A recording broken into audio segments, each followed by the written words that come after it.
नमस्कार साथियों, मैं वीरेंद्र कुमार गुप्ता एक बार फिर आपका वीकेजी फ्यूजन में स्वागत करता हूं। आज मैं आपके लिए ऑर्गेनिक केमिस्ट्री की नाम वाली अभिक्रियाओं की एक सीरीज लेकर आया हूं। नाम वाली अभिक्रियाओं का एक अपना ही महत्व होता है। नाम वाली अभिक्रियाएं अपने आप में बड़ी महत्वपूर्ण होती है। इसीलिए इसी महत्व को जानते हुए और मैं आपके लिए एक नई सीरीज तैयार की है जिसका नाम है नेम रिएक्शन सीरीज, नाम वाली अभिक्रियाएं।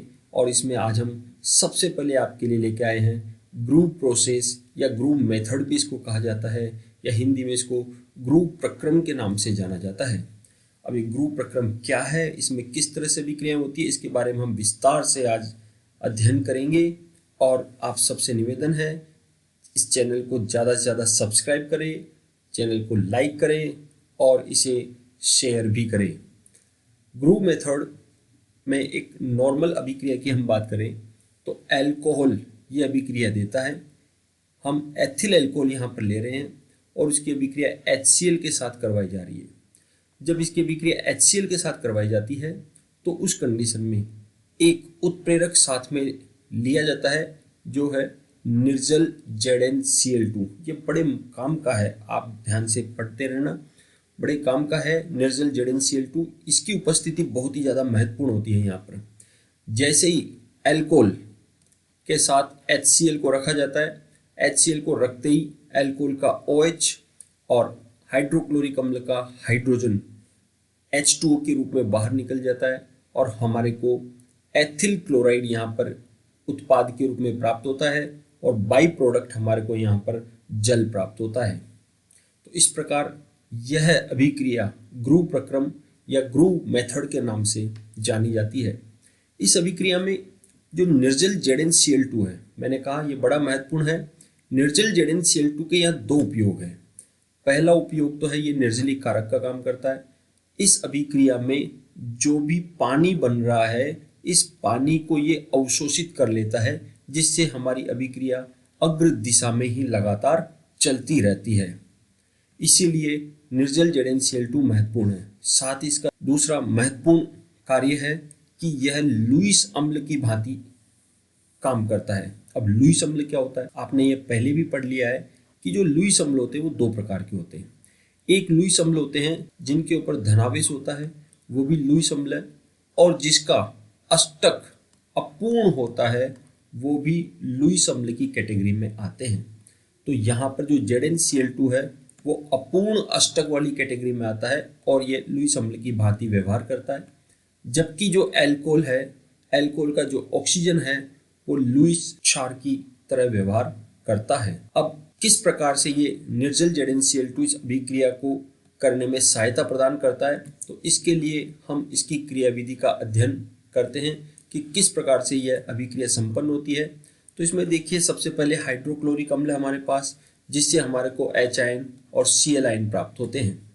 अब सबसे पहले जो अल्कोहल है, अल्कोहल ZnCl2 के साथ अभिक्रिया करता है।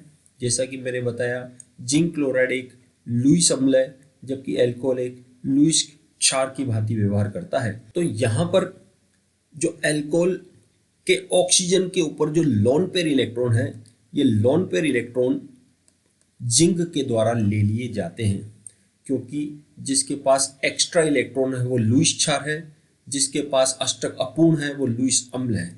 तो लुईस क्षार से लुईस अम्ल की तरफ इलेक्ट्रॉन का यहाँ ट्रांसफर हो जाता है। ट्रांसफर हो जाता है तो हमारे को एक मध्यवर्ती संरचना प्राप्त होती है। इस मध्यवर्ती संरचना में ऑक्सोनियम आयन बन जाता है। ऑक्सीजन यहाँ प्लस आवेश के रूप में है तो इसे ऑक्सोनियम आयन कहते हैं। तो एक मध्यवर्ती संरचना प्राप्त हो जाती है। इस मध्यवर्ती संरचना में ऑक्सीजन पर प्लस आवेश आ जाता है। इस कारण से यह एक गुड लिविंग ग्रुप हो जाता है, अर्थात OH अब यहाँ से आसानी से अलग किया जा सकता है। इसका मतलब ये हुआ कि ZnCl2 का सबसे महत्वपूर्ण काम है कि वो आसानी से अल्कोहल से OH ग्रुप को अलग करे। अब अगली प्रक्रिया में इसमें जो क्लोराइड है, जो हमारे को हाइड्रोक्लोरिक अम्ल से प्राप्त हुआ था, वह बैक साइड अटैक करता है, पीछे से आकर के अटैक करता है। तो क्लोराइड पीछे से आता है और CH2 को इलेक्ट्रॉन दे करके यहाँ बंद बनाता है, जबकि ये जो OH यहाँ पर है ये यहाँ से टूट जाता है। इस प्रकार से ये SN2 प्रकार की अभिक्रिया यहाँ पर संपन्न होती है और इस प्रक्रिया में एथिल पर क्लोराइड आकर के जुड़ जाता है और एथिल क्लोराइड मिल जाता है और साथ ही हमारे को जिंक क्लोराइड पर OH का एक समूह आयन के रूप में प्राप्त हो जाता है। अब यहाँ सबसे खास बात है कि यहाँ पर ये SN2 प्रकार की अभिक्रिया होती है, क्योंकि एल्कोहल हमारा 1 डिग्री है और 1 डिग्री एल्कोहल SN2 प्रकार की अभिक्रिया देता है, जिसमें क्लोराइड पीछे से आकर के अटैक करता है और SN2 प्रकार की अभिक्रिया है और SN2 प्रकार की अभिक्रिया में रेट ऑफ रिएक्शन जो यहाँ पर होती है वो अल्कोहल और क्लोराइड दोनों पर ही निर्भर करती है, इसीलिए इसकी अभिक्रिया की कोटि का मान होता है 2। तो इस प्रकार से हम देखें कि 1 डिग्री और 2 डिग्री एल्कोहल जो है वो SN2 प्रकार से ही अभिक्रिया संपन्न करते हैं, लेकिन यदि 3 डिग्री एल्कोहल आ जाए तो क्या होगा। लेकिन उसको जानने से पहले आप ये समझिए कि जब हम सांद्र HCl और निर्जल ZnCl2 का मिश्रण लेते हैं तो इस मिश्रण को एक विशेष नाम दिया गया है जिसे कहा जाता है लुकास अभिकर्मक, अर्थात ग्रुव प्रक्रम में हम लुकास अभिकर्मक का प्रयोग करते हैं। लेकिन जैसा कि मैंने आपको बताया कि जो तृतीयक एल्कोहल होते हैं उसमें मामला अलग होता है, क्योंकि तृतीयक एल्कोहल SN2 विधि के द्वारा रिएक्शन नहीं करता है, तो तृतीयक एल्कोहल SN1 विधि के द्वारा अभिक्रिया करता है और तृतीयक एल्कोहल में ZnCl2 की आवश्यकता भी नहीं होती है। बिना निर्जल ZnCl2 के ही यह अभिक्रिया संपन्न होती है। सिर्फ तृतीयक एल्कोहल में सांद्र HCl डाल दिया जाता है और सांद्र HCl डालने से H2O इस प्रकार से अलग हो जाता है और हमारे को उत्पाद प्राप्त हो जाता है। तो यहाँ पर अपन ने अभिक्रिया के लिया है तृतीयक ब्यूटिल अल्कोहल जो HCl से क्रिया करके तृतीयक ब्यूटिल क्लोराइड का निर्माण यहाँ पर कर लेता है और साथ में जल का अणु प्राप्त होता है।